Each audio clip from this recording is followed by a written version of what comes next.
வணக்கம் அனுகிரகம் தமிழ் சேனல் நேர்களே, நான் உங்கள் அன்பான சயின்டிபிக் வேதிக் அஸ்ட்ராலஜர் அஸ்ட்ரோ அருஞ்சி பேசுகிறேன். நல்லது நினைப்போம், நல்லதே நடக்கும். இந்த வீடியோவில் நம்ம என்ன பார்க்க போறோம்னா, கும்பராசிக்காரர்களுக்கு 2026 எத்தகைய ஒரு ஆண்டாக இருக்க போகிறதுங்கிறது சயின்டிபிக் வேதிக் அஸ்ட்ராலஜி முறையில அறிவியல் சார்ந்த ஜோதிட கருத்தை நோக்கி எப்படி நம்மளுடைய போன ஜென்மத்தில் செய்த நம்ம பாவ புண்ணியங்கள் இந்த ஜென்மத்தில் சாதகமான சம்பவங்களாகவும் சாதகமற்ற சம்பவங்களாகவும் உருவெடுக்கிறது. அதுக்கு நம்ம ஆண்டு கிரகமாகிய குரு, சனி, ராகு, கேதுகள் இருக்கக்கூடிய சஞ்சாரங்கள் கும்பராசிக்காரர்களுக்கு எப்படி ஒரு தாக்கத்தை அடுத்த வருடம் கொடுக்க போகிறது, எதை நோக்கி நம்ம வாழ்க்கை நகரப்போகிறது, எது மாதிரி ஒரு டெம்ப்ளேட்ல போகுதுங்கிறத நம்ம பரிகாரங்கள் மிகைப்படுத்தி பார்ப்பது அதெல்லாம் பண்ணாமல் உள்ளது உள்ளவாறு நாம ஒரு அறிவியல் சார்ந்த அடிப்படையில சயின்டிபிக் வேதிக் அஸ்ட்ராலஜி முறையில துல்லியமாக அந்த கும்பராசியோட பொது பலன் நம்ம பார்க்க போறோம். இப்ப பாருங்க, சனி 2ஆம் இடத்துல இருக்கிறார், ராசிக்குள்ள ராகு இருக்கிறார், 7ஆம் இடத்தில் கேது இருக்கிறார். குரு 5ஆம் இடத்துல கிட்டத்தட்ட ஆண்டின் முதல் 5 மாதம் இருக்கிறார். ஜூன் முதல் வாரம் தான் 2026 குரு பயிற்சி வருகிறார். கிட்டத்தட்ட டிசம்பர் முதல் வாரம் வரைக்கும் 11 மாதங்கள் வரைக்கும் ராகு கேதுகள் பயிற்சிகள் இல்லை. ஸோ ஆல்மோஸ்ட் எப்படி ஒரு அமைப்பு கொடுக்குதுன்னு பாத்தீங்கன்னா, 2ஆம் இடத்துல சனி இருந்து இன்னுமே 7.5 நாட் சனி முடியாம பாத சனியாக இருக்கும் பொழுது பணம் ஒரு 100 ரூபா வர வேண்டிய இடத்துல 50 ரூபா தான் வரும். அந்த மீதி இருக்கிற 50 ரூபாய்க்கு போராட வேண்டிய அவசியம் கண்டிப்பாக கொடுக்கும். அதே சமயத்துல ராசிக்குள்ளேயே ராகு இருந்து குரு பார்வையை ஒரு மாதிரி 5 மாதம் பெறுவது எப்படின்னா, சில மனக்குழப்பங்கள், கிளாரிட்டி இல்லாத சில விஷயங்கள், உத்வேகப்படுதல், அதாவது ஒரு டைம் ஒரு இம்பல்ஸா நம்ம ஒரு டெசிஷன் எடுத்து பண்ற மாதிரி ஒரு அமைப்பை கொடுக்கும். அந்நிய சூழ்நிலை, அந்நியர்களை பார்க்கும் பொழுது, பழகும் பொழுது, அவங்களோட நம்ம தொடர்பு கொள்ளும் பொழுது கேர்ஃபுல்லா இருக்க வேண்டிய அமைப்புகள் இருக்கு. நம்ம பழகக்கூடிய அன்றாட கொலீக்ஸா இருந்தாலும் சரி, கஸ்டமர்ஸா இருந்தாலும் சரி, அசோசியேட்ஸ், குடும்பத்தினர் யாரா இருந்தாலும் கொஞ்சம் கேர்ஃபுல்லா நாம டீல் பண்ணணும். அந்த நேரத்துல பெரிய பேக்ரவுண்ட் செக் இல்லாமல் நாம ஏதோ ஒரு பழக்கத்துல ஏதோ ஒரு விஷயத்துல நம்ம தெரியாம நம்ம ஸ்ட்ராங்கா போயிட்டோம்னா அது ஒரு பாதிப்பை கொடுக்கக்கூடிய அமைப்புகள் இருக்கு. ஸோ எல்லாமே நீங்க யாரோட பழகுறீங்க, யாரோட சேர்றீங்க, என்ன மாதிரி விஷயங்கள் பண்ண போறீங்கிறதெல்லாம் நீங்க மீட் பண்ணக்கூடிய நபரை தெரிந்து பழகி பக்குவமாக கவனத்துடன் நீங்க செய்யணும். அதே சமயத்துல 7ஆம் இடத்துல கேது இருக்கும் பொழுதும் நம்மளுடைய விஷயங்கள்லாம் கொஞ்சம் கேர்ஃபுல்லாக இருக்கக்கூடிய அமைப்புகளுக்கு. திருமண விஷயங்கள் கொஞ்சம் பார்த்து பண்ணணும். இந்த நேரத்தில் திருமணம் பண்ணும் பொழுது காதல் விஷயங்கள் இதெல்லாம் கொடுக்குற மாதிரி கொடுத்து பிரச்சனை பண்ணும். அந்நியர்களோட பழகும் பொழுது கேர்ஃபுல்லாக இருக்கணும். குடும்பத்தில் ஆல்ரெடி இருக்கிறவங்க கணவன் மனைவிக்குள்ளேயே சில பிரிவுகள், சில மனஸ்தாபங்களாக வரக்கூடிய அமைப்புகள் இருக்கு. அதுலேயும் கொஞ்சம் கேர்ஃபுல்லாக இருக்கணும். இப்போ பாருங்க, ஜூன் மாதத்து முதல் வாரத்திலிருந்து 2026 குரு 5ஆம் இடத்துல இருக்கக்கூடிய குரு இதுவரை கொஞ்சம் எல்லாத்தையுமே ஒரு அமைதியா அந்த பிரச்சனைகள்லாம் கொஞ்சம் கட்டுப்படக்கூடிய அமைப்புகளை கொடுத்துட்டு இருந்த குரு 6ஆம் இடத்துக்கு குடும்ப விஷயங்கள், உறவு விஷயத்துல ஒரு மேன்மை இல்லாமல் பண்றாரு. ஏன்னா குருவின் பார்வை ராசியிலிருந்து விலகுது. ஆனா நீங்க வியாபாரம், வேலை விஷயமாக அதிகமாக உழைக்கக்கூடிய அமைப்பு, பணவரவு அதிகமா இருக்கும். லோன் வாங்கி அபிவிருத்தி பண்றது, லோன் வாங்கி வசதிப்படுத்திக்கிறது, வண்டி வாகனத்தை அப்கிரேட் பண்ணிக்கிறது, வீடு வசதிப்படுத்திக்கிறது, இடம் வாங்குறது, வெளிநாடு போகிறது, குடுக்கல் வாங்கல்ல நிறைய பண்றது, ஷேர் மார்க்கெட் இன்வெஸ்ட் பண்றதுன்னு பெரிய ரிஸ்க் எடுக்கக்கூடிய அமைப்புகள் பண்ணி நம்ம அன்றாட வேலையில குடும்பத்தை கவனிச்சுக்கிறது, அது மாதிரி விஷயத்துல எல்லாம் கொஞ்சம் குறைபாடுகள் வரக்கூடிய அமைப்புகள் உண்டு. ஸோ ஜூன் மாதத்துக்கு அப்புறம் பாத்தீங்கன்னா வம்பு வழக்கில் கேர்ஃபுல்லா இருக்கணும், உடல் உபாதைகள் கேர்ஃபுல்லா இருக்கணும். அதே சமயத்துல உங்களுக்கு யாரும் தெரியாதவர்கிட்ட ஒரு பேராசைப்பட்டு பணத்தை கொடுக்கறது,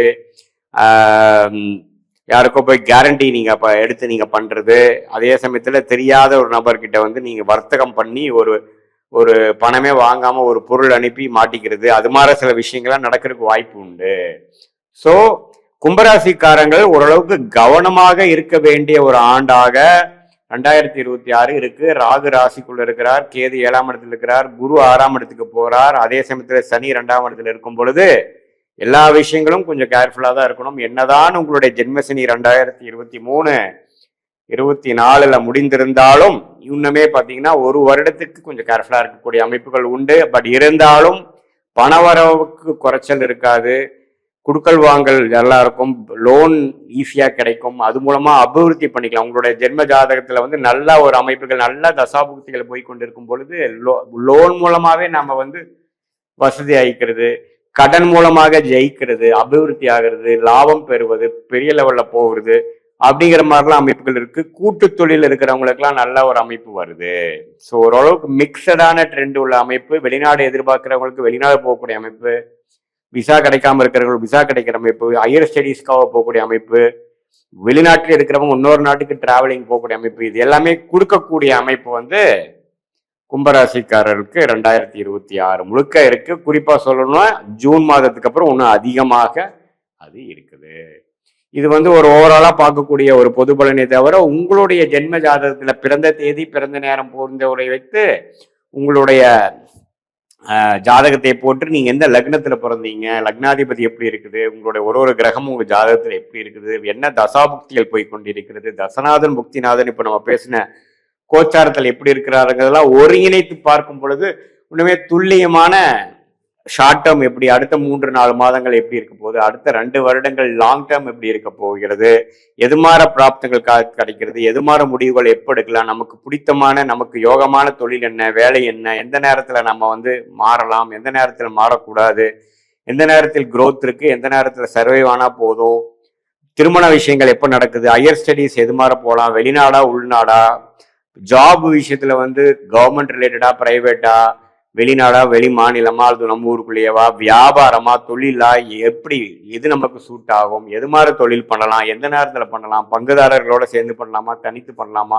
இது எல்லாமே நம்ம ஜாதகத்துல வந்து என்ன மாதிரி கர்ம பலன் வந்து இருக்குதுங்கிறது துல்லியமாக சயின்டிபிக் வேதிக் அஸ்ட்ராலஜி முறையில பார்த்து எந்த விதத்தையும் மிகைப்படுத்தாமல் உள்ளது உள்ளவாறு பார்த்து அதுக்கு தகுந்த மாதிரி ஒரு கிளாரிட்டி எடுத்து நம்மளுடைய பிராப்தங்களை தெரிந்து கொண்டு தேவையற்ற விஷயங்களை, தேவையற்ற திட்டங்களை, தேவையற்ற முயற்சிகளை தவிர்த்து தேவையான விஷயங்கள், நம்மளுடைய பிராப்தம் என்னவோ, நம்மளுடைய யோகம் என்னவோ, நம்மளுடைய கர்மா என்னவோ, அதுக்கு தகுந்த மாதிரி டைரக்ஷன்ல திசையில போகும்பொழுது தேவையற்ற சமய விரயம், தேவையற்ற பொருள் விரயத்தை தவிர்த்து எளிதில் எதிர்நீச்சல் போடாமல் நம்மளுடைய வாழ்க்கையில நம்மளுடைய பொட்டன்ஷியல் என்ன, நம்மளுடைய குறிக்கோள் என்னங்கிறது தெரிந்து நம்ம ஈஸியா நம்ம அந்த திட்டங்களை தெரியுமானால் எளிதில் வாழ்க்கையில் வெற்றி பெறலாம். சயின்டிபிக் வேதிக் அஸ்ட்ராலஜியே பார்த்தீங்கன்னா எப்பப்போ நமக்கு கிளாரிட்டி தெரியலையோ, எப்போ நமக்கு என்ன பண்றதுன்னு தெரியலையோ, எப்படி நீங்க ஒரு இடத்துக்கு போகும்பொழுது உங்களுக்கு ரூட் தெரியாதப்போ நீங்க கூகுள் மேப் பாக்குறீங்க, தெரிஞ்சுக்கிறீங்க எவ்வளவு டிஸ்டன்ஸ்ல இருக்குது,